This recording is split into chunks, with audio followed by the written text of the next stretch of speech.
yung Article 26 ng Belgic Confession of Faith, medyo mahaba siya, upang ipakita sa atin na ang kabuuan ng artikulong ito ay nagpapakita na ang pamamagitan ni Kristo, o sa wikang English, Christ intercession. By way of my introduction, ang Romano Katoliko ng panahon ng isulat ni Guido de Bresse, ang Belgic Confession of Faith, ay nagtuturo din naman na si Jesucristo ay tagapagligtas ng tao. Subalit, parang itinuturo nila na si Jesus ay nakakatakot na nagkatawan tao. Bakit po? Sapagkat sa panahon na yon, at kahit ngayon, ang mga makasalanan ay kapag nananalangin, ay hindi makalapit ng diretso sa ating Panginoong Hesukristo. So makikita natin, hindi sila directly nakakalapit sa ating Panginoong Hesukristo, even their salvation. Ang Roman Catholic ay hindi ho nagtuturo, katulad ng tiningnan natin dito sa article na ito, na ang tao ay directly magiging tagapamagitan, si Jesus lamang sa Ama, upang magkaroon ng kaligtasan. Hindi ganon ang doktrina nila. Or kapag ka ikaw ay member nila na faithful, member Roman Catholic, hindi ka pa rin directly makakalapit sa ating Panginoong Hesukristo upang makalapit sa Ama. Ano ba yung way ng kanilang tinatawag na tagapamagitan? Well, makikita natin dito, ang kailangan nilang gawin ay dumaan muna sila kay San Maria. Yan yung makikita natin. Sapagkat tinuturo nila na si Mary ay isang mediatrix o isang taga-pamagitan na kailangan ng tao sa pananalangin. Kailangan ng tao na humiling kay Mary. Kailangan ng tao na dumaan kay Mary bago pakapunta kay Kristo. So, si Mary, o si Saint Mary, ang siyang mananalangin para sa mga faithful Roman Catholic. Ganun po yun.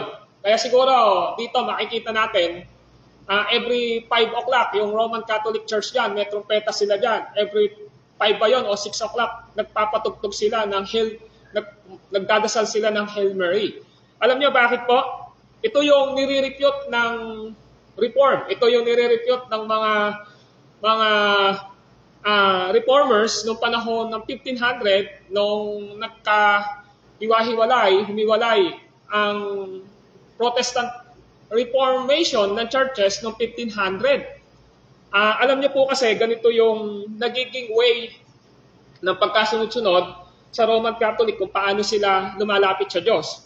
Una, ito yung tao, halimbawa, ito yung faithful members ng Roman Catholic. Halimbawa, ito siya.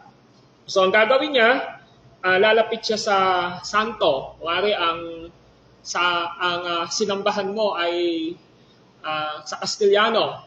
Parang Santo Niño yata yan eh. O ikaw, magpe-pray ka dun sa Santo Niño nila.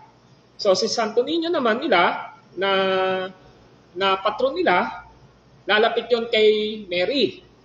So, ang maglalapit ng hiling ng faithful Roman Catholic, magdadasal sila kay Santo Niño, yung Santo Niño. Santo Niño naman, lalapit naman kay Maria yon, idadasal naman niya kay Maria. Si Maria naman, ilalapit niya kay Kristo. Si Kristo naman, ilalapit niya sa Ama.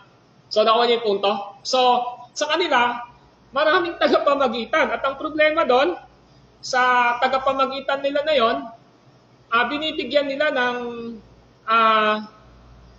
equality yung mga tao na yon na dinadasalan nila hanggang kay Mary na hindi naman Diyos, na nang namatay, nandun na yun sa kanilang pinuntahan at hindi na nun alam yung mga idinadasal sa kanila ng mga tao. Kaya mula po sa doktrina ng Roman Catholic Church na ito, kanilang makikita o malalaman yung pinaka turo nila na mapakalayo ng distansya ng Diyos. Ang Diyos napakalayo sa faithful member ng Roman Catholic. Hindi sila directly na nakakalapit agad sa Diyos. Naku, parang hindi yun yung teaching ng Bible eh. Isipin mo, ang dami mong dadaanan. Eto halimbawa yung Roman Catholic, dadaan sa isang santo o sa Nieves ka, kay San Joseph ka dadaan. Si San Joseph naman, sasabihin niya kay Mary, si Mary naman sasabihin niya kay Jesus, si Jesus naman sasabihin niya kay God. Yun ho ay isang doktrina ho na hindi tinuturo ng banal na kasulatan. Sapagkat napakaliwanag na kung gusto ng isang tao na maligtas, kung gusto ng isang tao na magkaroon ng buhay na walang hanggan, mapawalang sala siya, o maborn again siya, isa lang ang tagapamagitan niya, si Kristo, na namatay sa cross upang akuin ang kasalanan at bayaran. At kahit na-save na tayo ngayon, tayo na mga mananampalataya, ang ating pong tagapamagitan sa Ama, hindi ho yung pastor, hindi ho yung tao, hindi ho yung pinanalo, kundi si Kristo lamang po. Kaya sabi ng John 14:6, ako ang daan, katotohanan at ang buhay, walang makapapunta sa Ama kundi sa pamamagitan ko.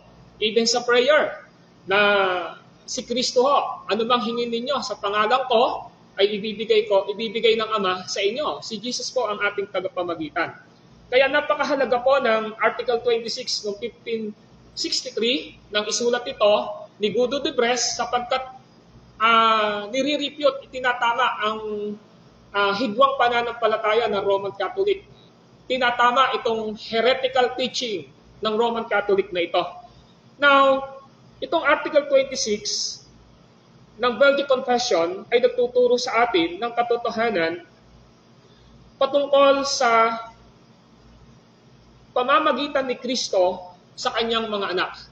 Pamamagitan ni Kristo sa kanyang mga anak, tayo yon, o pamamagitan ni Kristo sa kanyang church. Meron pong 5 katotohanan itong artikulong ito na dapat nating aralin, subalit ngayong umaga, kung lulobin ng Diyos, ay pag-aaralan natin yung 2 paragraph o 2 katotohanan muna patungkol dito sa napakahalagang confession na ito. Okay? Kung papansinin natin, binasa ko kanina, itong Article 26, na ang confession na ito ay nagsimula sa pangunahing aral at katotohanan ng banal na kasulatan patungkol sa ating Panginoong Hesukristo at sa pagliligtas niya sa atin. Yun yung makikita natin dito sa pasimula pa lamang ng Article 26 sa paragraph 1 na yung pinaka-fundamental teaching, yung pangunahing aral ng Biblia o ng Kristiyanong pananampalataya ay pinakita na agad dito na ang ating Panginoong Hesukristo lamang ang ating tagapagligtas at siya lamang ang ating tagapamagitan. Letter A. In the opening word of Article 26, the Lord first called our mediator. So sa pagbubukas pa lamang ng mga pananalita dito sa Article 26, ang ating Panginoong Hesukristo rito ay tinawag na tagapamagitan o mediator. Now, ang sabi rito, sumasampalataya kami na wala kaming daan tungo sa Diyos, kundi sa pamamagitan ng tagapamagitan at tagapagtanggol lamang, si Hesukristo na matuwid na nagkatawang tao na pinag-isa sa isang persona ang kalikasan ng pagka-Diyos at pagkatao upang kaming mga tao ay magkaroon ng daan tungo sa banal na kamaharlikaan na kung kami lang ay hindi pahihintulutang makaraan. Subalit, ang tagapamagitang ito na itinalaga ng Ama sa pagitan niya at namin ay hindi namin dapat tatakutan dahil sa kanyang kamaharlikahan o kabanalan o maging dahilan upang kami ay maghanap pa ng iba ayon sa aming kagustuhan. Sapagkat walang nilalang sa langit o lupa man ang nagmamahal sa amin ng higit pa kay Hesus Kristo. So napakayaman at napakaganda ng paragraph 1. Dito pinakikita na si Jesus ay tagapamagitan. Sa English po ay mediator. Ano ba ang ibig sabihin ng mediator o tagapamagitan? Sinasabi natin, si Jesus sabi niya, John 46, I am the way, the truth, and the life. No one comes to the Father except me. Sa Tagalog, sumagot si Jesus, ako ang daan, ang katotohanan at ang buhay, walang makapupunta sa Ama kundi sa pamamagitan ko. And that is preparing for Jesus pagiging mediatrix niya o tagapamagitan natin sa Ama. Ang ibig sabihin ng mediator ay ito, is someone who goes between two parties, seeking to bring them together. As we have already seen throughout the confession, we have offended God by our sin. We are therefore a stranger from each other. So ito yung ibig sabihin doon na sinasabi, ang salitang mediator ay isang tao na namamagitan sa dalawang magkabilang panig. Namamagitan sa dalawang magkabilang panig. Yun ang ibig sabihin doon. Nakita natin dito, sa ating confession, ang Diyos natin ay Diyos na ating inoffend. Ibig sabihin po, pag sinabi nating offended sa atin, hindi siya natin nabibigyan ng kapurihan. Hindi siya nalulugod sa atin. Kasi bakit po? Dahil po sa ating kasalanan. Sa ating kasalanan, kung gayon tayo ay malayo sa Diyos. Kaya nga ang problema, tinuturo ng Bible na ang tao, kapag hindi pa siya naliligtas, ay patay spiritually. Sa Ephesians chapter 2, verse 1. Sinusunod niya ang takbo ng sanlibutan at nasa ilalim siya ng prinsipe ng kasamaan, which is si Satan. At sa verse 3, napuputan Diyos sa kanya. Yan ang kalagayan ng tao. So ngayon, paano tayo makalalapit sa Ama ngayon? Paano tayo makalalapit sa Ama? So kailangan natin ng tagapamagitan. At yung tagapamagitan na yon, sinabi ng ating confession na sa kanyang isang persona ay may dalawang katangian siya o nature siya. Na siya ay Diyos at siya ay tao. God and man in one nature. So, ibig sabihin, si Jesus, God siya and man siya. So, yun yung kailangan na tagapamagitan natin sa Ama.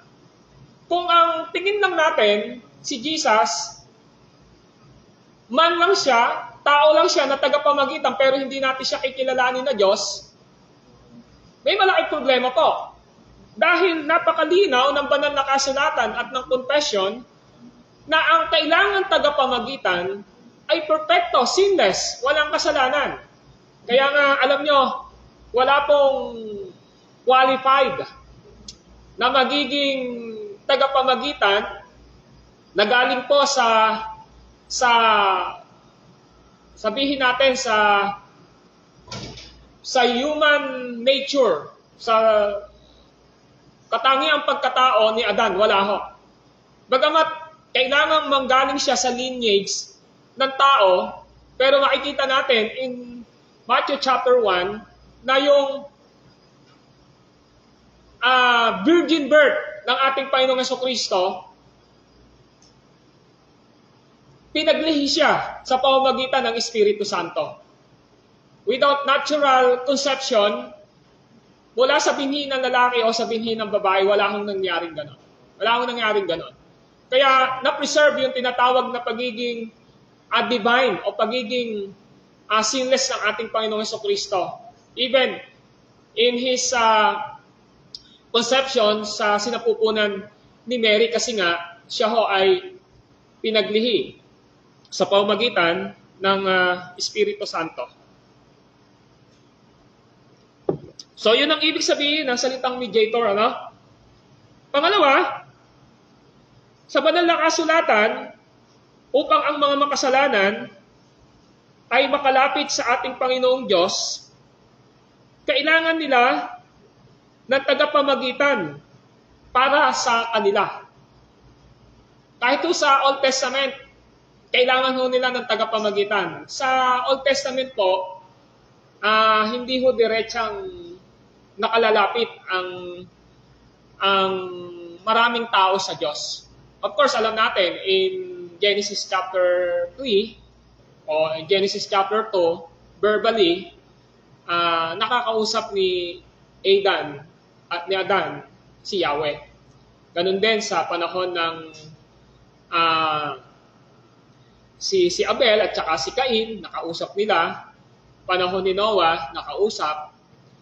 Panahon ni Abraham, literally nakakausap. Pero hindi ho nakakausap ng lahat ng tao. Kaya, nung dumami na ho yung tao na mga Hebreyo, napansin natin na hindi kinakausap ng Diyos yung lahat ng tao eh. Hindi ho kinakausap.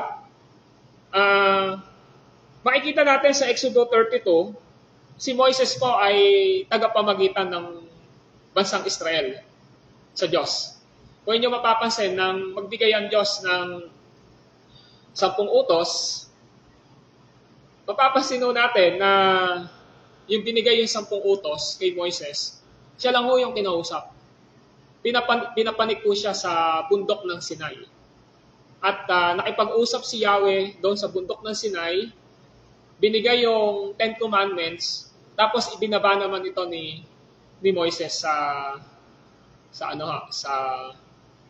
bansang Israel. Kaya si Moises, typology po siya ng pagiging mediator. Nakasa nyo? Tapos, ganun din po yung mga Levites, yung mga Levita. Kaya mapapansin ho natin, pag inaral natin yung libro ng Leviticus, sa chapter 1 hanggang chapter 9, ang mga Levites po na ito po yung mga priests, tagapamagitan. Okay? So, maliwanag na sa lumang tipan ay meron pong mediator, meron pong tagapamagitan. Hindi ho diretsang nakakalapit yung lahat ng tao sa Diyos. Kaya, yung practice sa lumang tipan, kunwari, may kasalanan, halimbawa, inisip natin yan, nasa lumang tipan tayo. Balik tayo muna doon sa ancient world, o yun din, yung nakaraan. Andun tayo ngayon. So, priest. Hindi kayo directly makakalapit sa Diyos. Hindi ko kayo directly makakalapit sa Diyos. Kailangan ho na lumapit muna kayo kuwari ako yung nasa lumang tipan tayo Kuwari nasa lumang tipan tayo. Ako yung priest, ako yung mediator. Sa akin kayo lalapit. Ganun ho doon. Hindi kayo diretsang makakalapit sa Panginoong Diyos. Ang gagawin nyo muna, lalapit kayo sa priest, lalapit kayo sa mediator, tapos yung mediator na yun yung magiging tagapamagitan nyo sa Diyos. Kaya nga yung nagwiwisik ng dugo sa temple, puro priest po yun eh. Napansin nyo? Nakuha nyo po yung punto natin dito. Yung nag-o-offer sa templo, yung priest po, siya ho yung nag-o-offer. Kaya nga sa lumang tipan, kung inyo mapapractice, kanina tinignan natin sa Roman Catholic, may tinatawag na pangungumpisal, di ba? Yung practice ng Roman Catholic, lalapit ka sa kanila, sa pare, sasabihin mo lahat yung kasalanan mo, di ba? Kasi nga, kailangan mo mangumpisal sa kanila. Sa kanila kasi practice pa rin nila yung Old Testament eh. Pag may kasalanan, di ba? Hindi ka directly makakalapit. Maglalapit ka muna kay Father. Sabi mo kay Father kung ano yung naging kasalanan mo. Pangungumpisal yun. So si Father naman, dahil parokya San Jose, lalapit naman yung kay Joseph.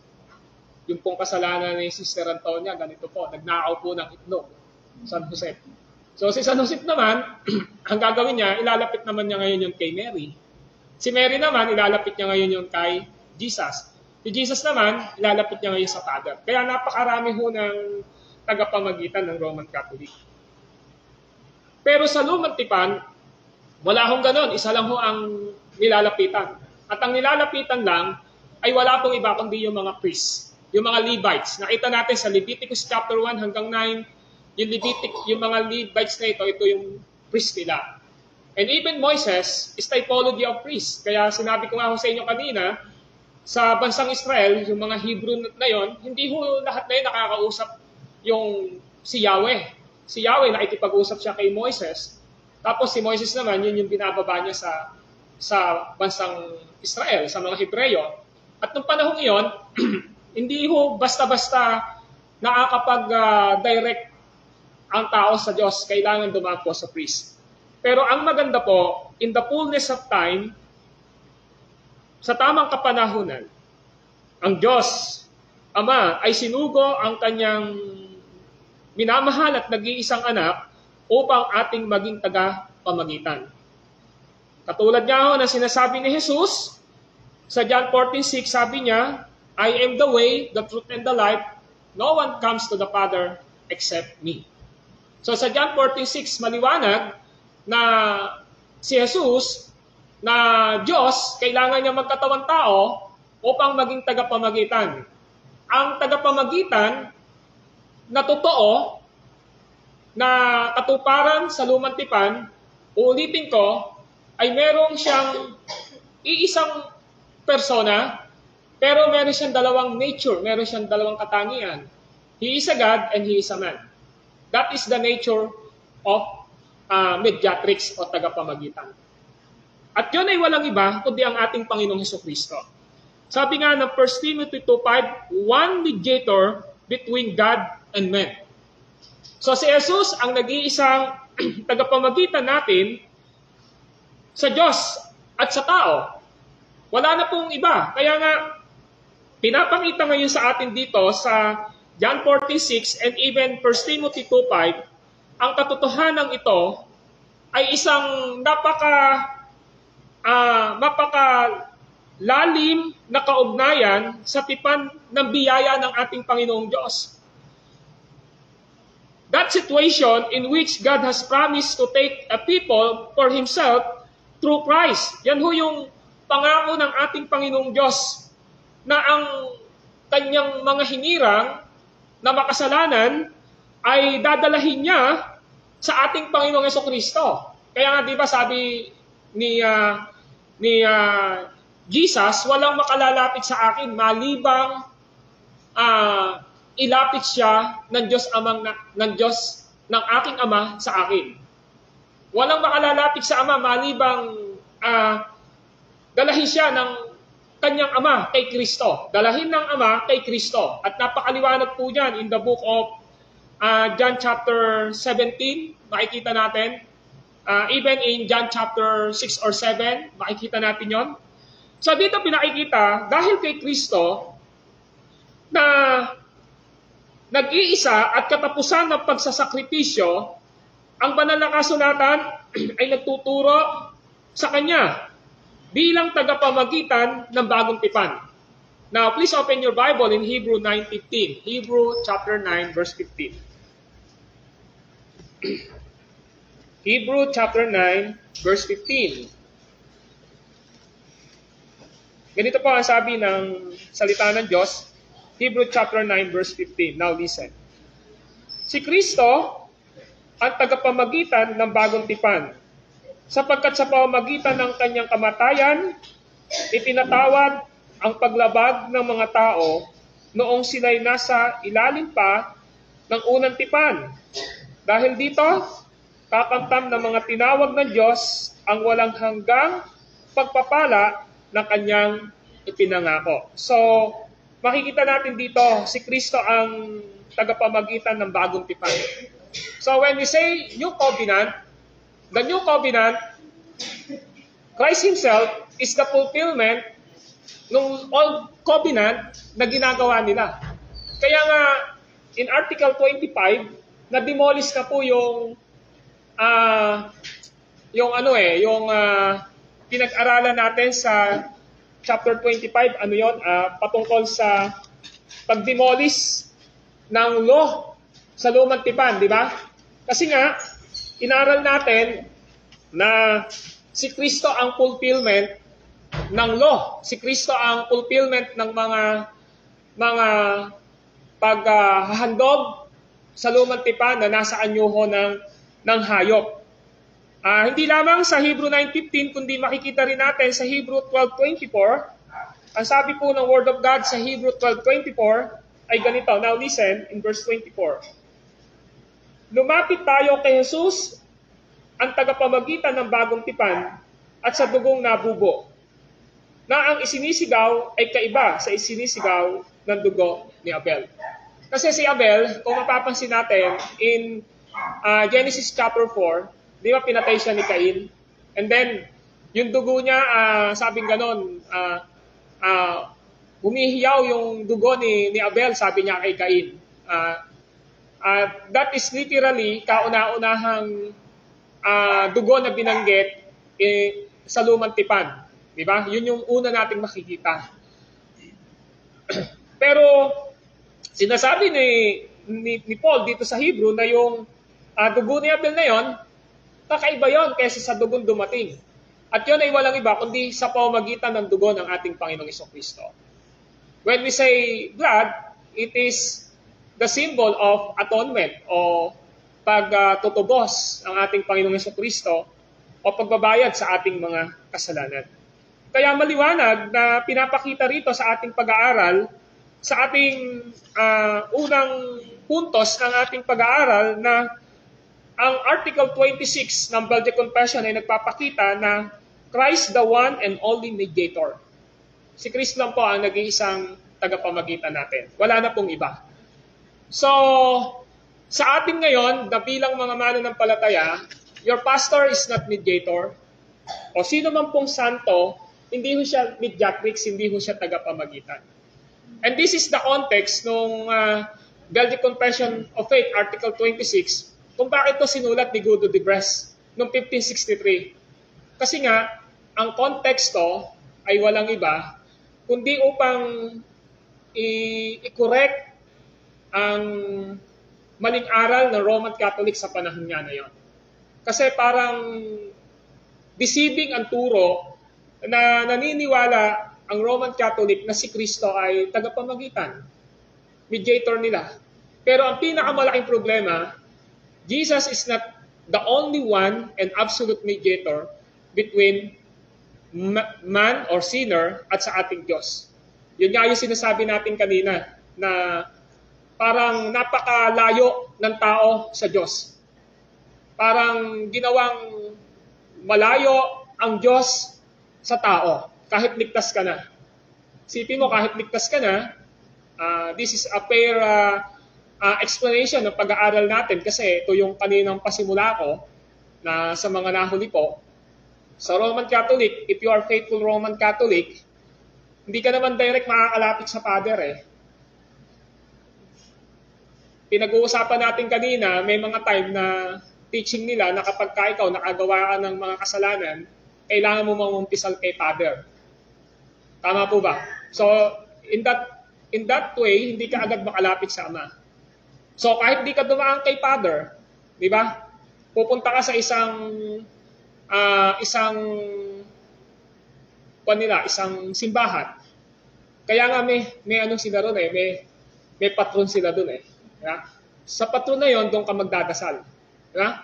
Dadasalan mo yung patron nila, tagapamagitan mo ako, di ba? Kaya nga dinadasalan, yung patron naman na yon, wala San Jose ka o Santo Niño ha, yun naman lalapit naman ngayon yung kay Jesus. Nawa niya pupunta? Ay kay Mary. Kay Mary naman lalapit yun. Si Mary naman, ilalapit niya ngayon kay Jesus. Si Jesus naman, ilalapit niya sa Father. Ang daming tagapamagitan. Pero ang teaching lang ng Bible isa lang ang tagapamagitan natin, si Kristo. Kaya sa pagiging makasalanan natin, si Jesus lang po yung lalapitan natin. Siya lang, sa Kanya lang tayo, sabihin na natin mangungumpisal. Kasi salitang kumpisal, magsasalita ka ng kasalanan mo. Ibig sabihin, kay Jesus lang talaga tayo lalapit, wala nang iba. Kahit saved na tayo ngayon, anak na tayo ng Diyos ngayon, si Jesus pa rin po ang tagapamagitan natin. Kaya wala hong ibang tagapamagitan na ibinigay ang Ama sa atin, kundi ang ating Panginoong Jesucristo. Amen. So kaya hindi ho tayo pwedeng magtiwala sa tao. Okay? In our salvation, in our prayers and petition, si Jesus lang po ang ating tagapamagitan. So this is part 1 ng ating pag-aaral. Medyo sumobra na po tayo ng 5 minutes at tayo po ay closing prayer dito sa Sunday School natin. Panginoon, maraming salamat sa inyo pong mga salita na pinaliwanag mula sa Biblia, mula sa banal na kasulatan. At nagpapasalamat kami sapagkat ginamit nyo upang expound, explain ang Article 26 na ito, na Jesus is our mediator sa katauhan ng inyong lingkod na si Gudo de Bres ng 1500.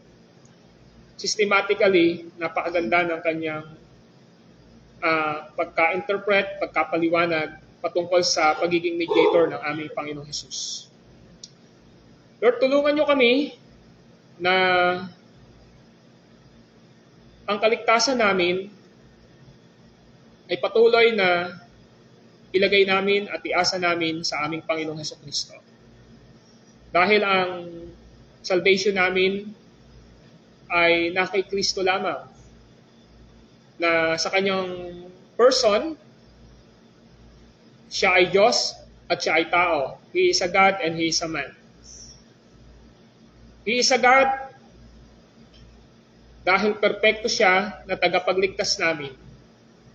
He is a man dahil kailangan niyang bayaran at akuin ang aming mga kasalanan. Kaya meron kaming perpekto, kompleto, Diyos at tao, tao at Diyos na tagapagligtas. Walang iba kundi ang aming Panginoong Hesukristo. Sa Kanya kami dapat umasa, sa Kanya kami dapat maglagay ng tiwala at pananampalataya sa aming kaligtasan. Ganon din po sa inyo na nagbigay sa amin ng biyaya at pag-ampon upang maging anak ninyo. Wala kaming dapat na maging tagapamagitan kapag kami ay nananalangin, kapag kami ay lumalapit sa inyo upang hingin ang lahat ng aming mga petisyon, lahat ng aming mga kahilingan o prayers, kundi ang aming Panginoong Hesukristo lamang na nakakaunawa sa lahat ng aming kalagayan sa aming buhay. Kaya alam nyo at nasisigurado din naman po namin mula sa inyong salita na lahat ng prayer namin ay tinatanggap ninyo at sinasagot ninyo alang-alang kay Kristo. Salamat sa pagiging isang tagapamagitan ng aming Panginoong Hesus na Diyos at tao para sa inyong church at para sa bawat isa sa amin. Kaya meron po kaming tiwala na every time na ituturo namin si Jesus sa mga taong makasalanan na nag-iisang daan, katotohanan at ang buhay. Wala makapupunta sa inyo, Ama, kundi sa pamamagitan niya ay nasa tamang paniniwala at pagpapaliwanag kami. Kapag sinasabi namin na si Jesus ang aming tagapamagitan sa lahat ng aming mga prayers, nasa tama kami sapagkat yon ang sinasabi ng inyong salita. Pagpalain nyo ang mga salitang ito sa buhay ng lahat na nakinig at tumanggap ng aral nyo ito. Alang-alang sa pagkilos at paggawa ng inyong Santong Espiritu sa ikatitibay ng aming pananampalataya at sa patuloy na ikaluluwalhati po ng inyong banal na pangalan sa buhay namin. This is our prayer in Christ's name.